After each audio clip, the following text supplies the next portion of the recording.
Napoleon said, number one, a leader needs unwavering courage. And I don't know if I totally agree with the unwavering part of this or not, because sometimes our courage does waver a little. You know, bend but not break. You know, courage mounts up, and then sometimes we have the doubts that creep in, and we reach a little deeper to find that courage that overcomes our doubts and our fears. So I would probably debate a little bit with Napoleon on this unwavering courage, because sometimes courage does waver.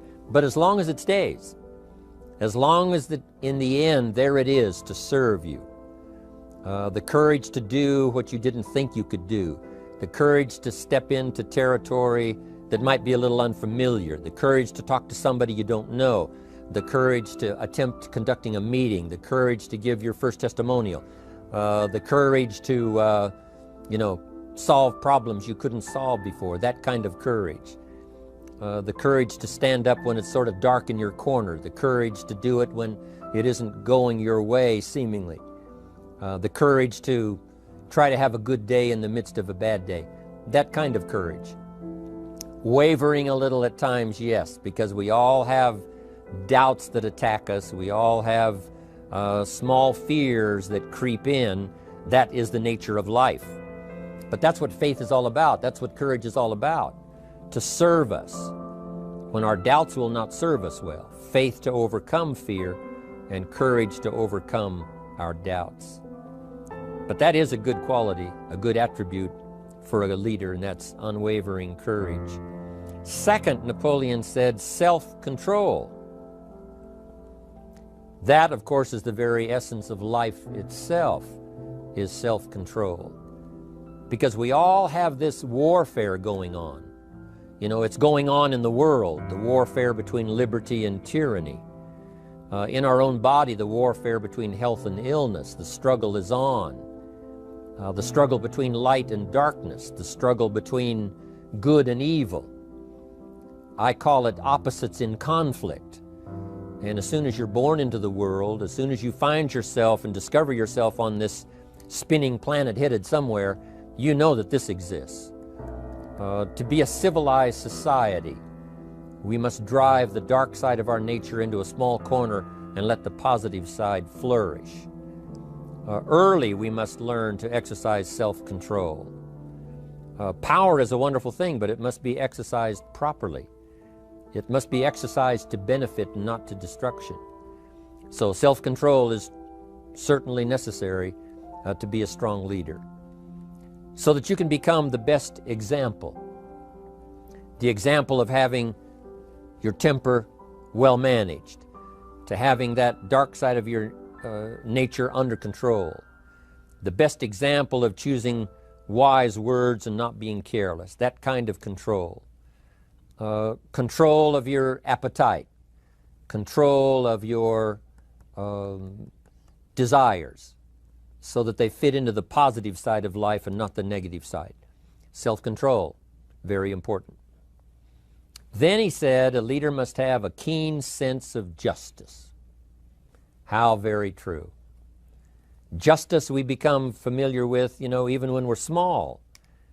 When certain things that happened or were done to us that something told us that wasn't right. Someone did us wrong. We have that sense of right and wrong, and it starts very early. Then we have to have that sense of utilizing what's right and what's wrong so that we develop this sense of justice, this sense of being fair, this sense of being on the positive side, on the right side. To minimize a person's mistakes, they need to have this sense of justice. We have to have justice when we're building an organization. You know, what's fair, what is a good balance. The marketing system that Mark put together has to be fair for everyone. If you have a customer and you take care of that customer, someone else cannot come along and take that customer. The same is true with the distributor. Certain rules and regulations, so that all of us have a chance to fit within this framework of fairness, justice, and what's right. Otherwise, enterprise cannot work. Otherwise, we have what we call, in a political sense, anarchy, where there is no justice, when might is the order of the day, power is the order of the day, not the law, not the rule, not what's right, but power. And we would all dismiss that. It's been a catastrophe in the last 6,000 years, the governments that resorted to power instead of democracy, that resorted to intimidation instead of freedom. And we all know the terrible toll that that takes. But it takes a toll not only politically in a country or politically around the world, but it takes a toll even in enterprise. It takes a toll in school if a teacher is unfair. It takes a toll in working on a team where someone is unfair, or where the leadership is not fair in the administration of justice. So this is true, a keen sense of justice and what's fair and what's right. Part of this we have to learn as we go. You know, you don't have it all the first year. You haven't got it all the second year, the third year. After all the years that I've, been around, both as a human being and as a business person, we're still, even at these years, trying to decide what's best, what's fair, what's right, to give balance to our life and to build on a firm foundation for the future. So I agree with Napoleon. Good idea. A sense of justice. Here's another one, he said, definiteness of decision. Indecision is the thief of opportunity. If you don't decide, the opportunity could slip away. If you don't decide what you're going to do today, the day could get away and you're not very effective. I talked about in my recent travels about time management. And here's one of the best ideas of time management. Don't start the day until you have it finished. Is it possible to finish the day before you start it? And the answer is yes. If you don't finish it to the best of your ability, have some idea, some good plan, sure enough, the day escapes. And in the morning you say, let's see, what should I do now? In the afternoon you say, hey, time's getting away from me, what should I do now? And now most of the day is lost. Most of the day escapes not being utilized and doesn't work for you simply because you didn't make those decisions early, at the early part of the day. The decisions we make in the early part of our life sometimes last for a lifetime. The early decisions that you make about what you're going to do with your life as far as Herbalife is concerned, those decisions are vitally important. If you neglect them and don't make them, sure enough, the time passes and the opportunity sometimes is diminished, and sometimes you spend a lot of time now catching up simply because you didn't make those early decisions. So it's the decisions at the first of the day, it's the decisions at the early part of the month, it's the decisions at the early part of the year that greatly determines what kind of year you're going to have. The decisions you make in the early days of your marriage, sometimes those are the decisions that affect the marriage for a lifetime. The decisions you make at the first chance you see opportunity, those decisions, what you're going to do with it, how far you're going to take it, what it's going to be meaning to you in the years to come. Those early decisions are vitally important. Then we need decisions to correct poor decisions, to overcome our mistakes. It's possible, of course, for all of us to make unwise decisions. And at the end of one year, at the end of 1 week, 1 month, or at the end of a few years, we say, that decision cost me too much. Cost me a lot of time, cost me a lot of money, cost me maybe a good relationship, cost me a chance to be productive. But as long as you're alive, there's still a chance to use new decision power to correct the mistakes of decisions that were bad in the past. All of us have the opportunity to do that, but I think Napoleon was right here too. You got to be definite in making decisions so that the opportunity doesn't pass you by. Take advantage. Here's the next one. Napoleon Hill said, a good leader has definite plans. How important that is. And of all the years, I think, to cash in on Herbalife's momentum and make some plans for the future, this has got to be one of the greatest years. Herbalife in these 18 years now has created some incredible momentum, not only in opening up the countries, but momentum in the refinement of our marketing, momentum in developing new products, momentum in developing our support system. The key is now for you to make plans to ride on that momentum. Herbalife is like the tide that comes in, and the rising tide lifts all the ships if they're in the water. If your ship and your boat is not in the water, even though the tide comes in that would lift all the ships, if yours is not in the water, then it doesn't benefit you. So here's what you should do. Have the same intensity to make your plans for the future as Mark Hughes has. As the President's team, Chairman's Club especially, make the plans for the Herbalife Company future, you've got to now make your plans. Don't let this momentum pass you by. Don't let this momentum go uncashed in on. Don't let it be like a lost cause for you. And maybe you've, because of the lack of plans, have lost a month or two, or you've lost a week or two, or maybe you've lost a year, and you were 10% effective instead of 100%. Now's the time to change all that and start making some plans. Your Herbalife plans, they're vitally important. You might as well cash in on the Herbalife plans for world expansion, the Herbalife plans for expansion within your country, the Herbalife plans for the expansion of the business, the incentives. You know, cash in on that, capture that, and say, I've got to have some plans that match Herbalife. Not necessarily match Herbalife in numbers, but that can match Herbalife in momentum, that can match Herbalife in cashing in on the opportunity, your plans for Herbalife expansion. You got to have some plans for your family, all right? You got to take your family along, don't leave them out. One of the challenges all of us have in making our plans is how to balance everything, to make sure that we don't regret at the end of the year, I spent too much time on that.